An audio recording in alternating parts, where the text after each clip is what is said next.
Hey witches, so this is as real and raw as you're probably ever gonna get me. I just woke up, okay, so today's video is going to be all about how I cleanse my house for the full moon and how you can maybe incorporate some of that into your practice. You don't have to do all of this, you can do some of it. I am going to start the day by actually cleaning my house because it's a mess. And I really find that that just kind of releases any sort of like chaos or negative energy like that, any sort of like just general, I don't know, like malaise. So I'm gonna start by cleaning my house. I don't know if you can see, my studio is just a freaking disaster zone. See all of our beautiful plants. I'm also really excited. I don't know if you guys know this, I have a ball python and we're getting him a bigger tank today, so I'm going to be consecrating that and making that a protective space for him as well, because he's my sweet baby boy. And if you guys want, I will put, I mean, I guess you can't really respond to this video, so I might put some snake content in here. I will put a little timestamp if you're not into snakes and stuff, and you can just skip that, but I'll let you guys say hi. So anyways, I'm going to start by cleaning my house, and I'll see you guys in a couple hours, hopefully, with less of this going on. Okay, so now that my house is clean, I am going to go take a ritual shower. So some people do ritual baths where they infuse bath water with like Epsom salts and herbs and stuff. I take a cleansing shower. You can hang herbs like on the spigot or whatever. I don't know if that's what that's called, but like the nozzle thing for the shower head, that's what the word I'm looking for. Still haven't had any coffee. There's the cat. Anyways, you can hang herbs on that and it creates an herbal steam, and I prefer showers to baths anyways, so I'm gonna go do that, and then I'm gonna go run errands and get my house in order. So yeah, I will see you guys a little bit later tonight. Bye. Oh, is that your old house buddy? What's going on?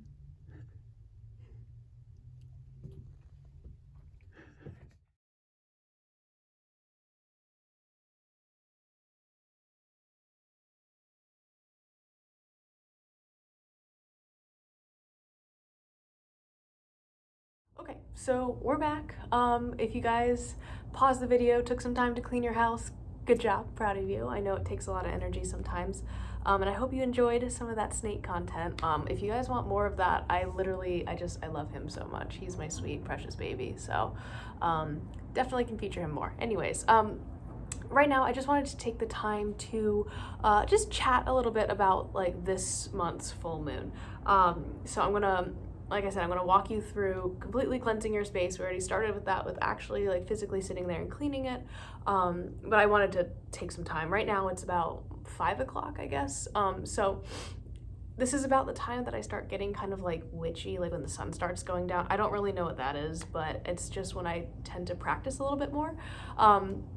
But anyways, so tonight's moon is called the full snow moon. And again, if you see me looking up, I have my notes behind me, so I'm sorry. But it's called this because traditionally February is the snowiest month in the United States, which for us definitely was true to form this year. I missed like 5 days of work at least. Okay, so some other names for this moon. So the Cree Nation,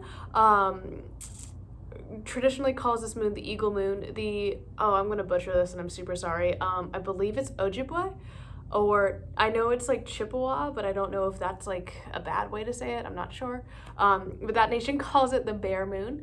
The Tlingit Nation, I'm so sorry if I'm mispronouncing all of this. I'm super sorry. They call it the bear moon. The black bear moon. The Dakota Nation calls it the raccoon moon. Some of the Algonquin Nation calls it the groundhog moon. And some of the Haida call it the goose moon. So I think the fact that those tribes have different names for these moons is just really, really cool. So I hope you don't mind me sharing it with you. If you guys do know the pronunciations of these First Nations, I guess, just like let me know and I will do my best to like learn all of that because I don't want to. I really am trying. But yeah, so this moon is just a further reminder that spring is coming. And tonight I plan on planting my seeds and watering them with moon water. These are the seeds that I blessed on Imbolc. So if you guys like don't remember that, go back to my milk videos. I have like 3 of them. With all of that spring energy, I guess, tonight is also a really great time to set your intention and really set your goals for the year in stone, right? Okay, so tonight I will be doing a lot of manifestation work in addition to the cleansing that we were already talking about, because it's just a good way to reset. So, in part 2 of this video, we're gonna kind of go back. I'm gonna show you guys how I set up my altar, and then also what I'm gonna do to set up some protections. So yeah, let's do that. Okay, so we're back here. I just wanted to show you guys really quick how I make my black salt for this. So what we're going to be doing next is a window warding salt. So I know I talked in my last video about black salt, about putting the salt in the like cracks in your windowsills, which I like could not remember the name of, but anyway. Okay, so physically, like I'm just gonna show you this. I have a charcoal disc. You can also use this for burning incense, and they're relatively inexpensive.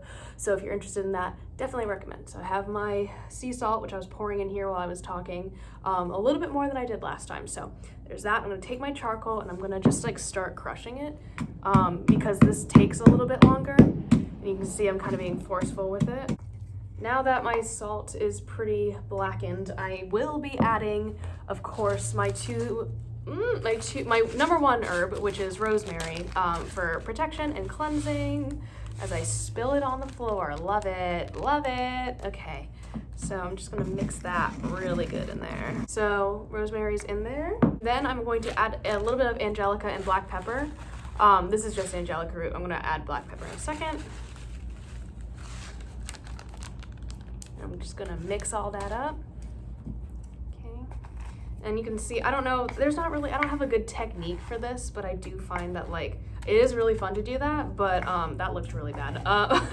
But kind of like taking a circular approach, I guess, is probably the best. So that's how I make this type of black salt. Okay, y'all, so I'm just gonna show you. I started to put salt in my windows. Ignore the bugs. I will be grabbing those in a second with the vacuum. But basically, what all you're gonna do is just take a bunch of your salt that you just made and just, oh wow, I really love that you can see my hand in that one, but hopefully that is, it's a piece of charcoal. It's funny. Able to see that. Pieces of charcoal. Oh well. So yeah, you don't have to do that much. I made a lot, so like I'm really just going for it. Some of that. And yeah, that just really sets that physical barrier, and then you can just close your window so that way, you know, if you have pets or something, or like small children, they won't be getting to it, and it keeps your protection really in place. I can't do this with one hand, but anyways, you can close your window and it should be a-okay and ready to be protective until next month when you re-up. Okay, so for my altar, again, sorry if you can hear the heat coming on in the background, it's just loud. So you see my jar spell. This is my altar right now. I've kind of just neglected it. What I'm gonna do is just take everything off, clean it off, and I'll show you how I set it up. So that's gonna be time-lapsed if you guys don't mind that. But yeah, so I'm gonna show you all of that in just a second.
Okay, so hopefully my hair didn't look too crazy in the back, but who knows.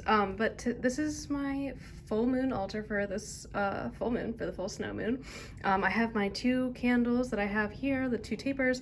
I know that one's crooked, it's driving me nuts. I tried. So I have those set up. I use those for every full moon. I have my God and Goddess candles for all the deities I work with. I have my chalice for moon water. I have a little bit of the extra black salt that I will be consecrating, as well as some common sage for cleansing the rest of my space via smoke, which I've already started with some incense. And again, like, go back and watch, I believe it's like my smoke cleansing video, and I'll show you literally how to do it. Or like if you go back to my protective magic video, it's not terribly difficult. Essentially, you light the herbs and you waft the smoke throughout your space and push all of that negativity out, any negative energy. Anyways, I then have the rest of my protective candle, which I will be consecrating fully tonight, as well as some tarot cards for some tarot readings, some crystals to help charge my gnome, which I don't know that I actually talked about yet. But basically, I am asking for protection and help with growing my plants, and I thought this would be a really great, not an avatar of that, but like a symbol, right? And hopefully to allow me to start working with some fae, maybe? I don't know, we'll see what happens. And then of course my crystal ball, which catches the light of the moon, and all of that. So I know the candles are terribly wonky, but I hope that gives you a good idea, and I'll show you what the lit up version looks like in a little bit.